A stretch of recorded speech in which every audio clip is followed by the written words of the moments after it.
Welcome to another Goldfish Star Wars Legion video. Today I want to talk about Overwhelming Barrage. Here, I'll show you it in use, then I'll go into how to avoid it, and hopefully you won't make the same mistakes I did. Here's my deployment and my opponents.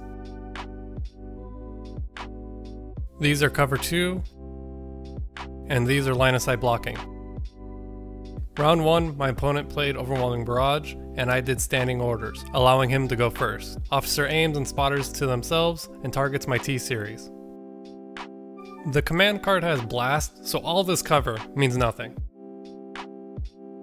Rolls 4 surges, the command card makes them hits, then I roll all blanks. That kills my unit. The attack also has beam, so it can attack another unit at range 1 of the first target.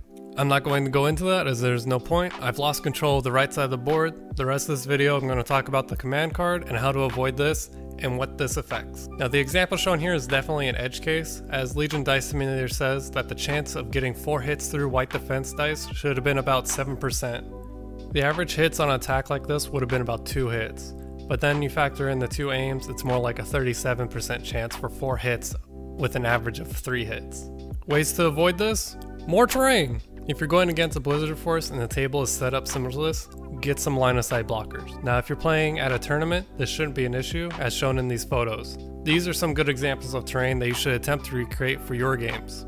Be aware the unit still gets 2 actions before the attack, so if you have a really important unit and they aren't tucked enough behind cover, the officer can still do 2 speed 2 moves to get that unit, but at least at that point they won't have 2 aims. Units to be aware of that this affects the most: any unit that uses white dice for saves and 4 health, which is most generic commanders and certain blank unit core units. Strike teams are also included in this, with a notable mention of speeder bikes. If you have any of these units in your list and going against a Blizzard Force, do your best to hide them until after this card is played, or choose limited visibility.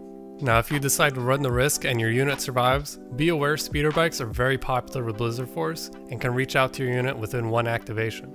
Also, watch out for the new heavy response unit, as they have the possibility to have 2 range 4 guns on them. And with that, I hope you learned something useful to avoid getting stomped early in your next game.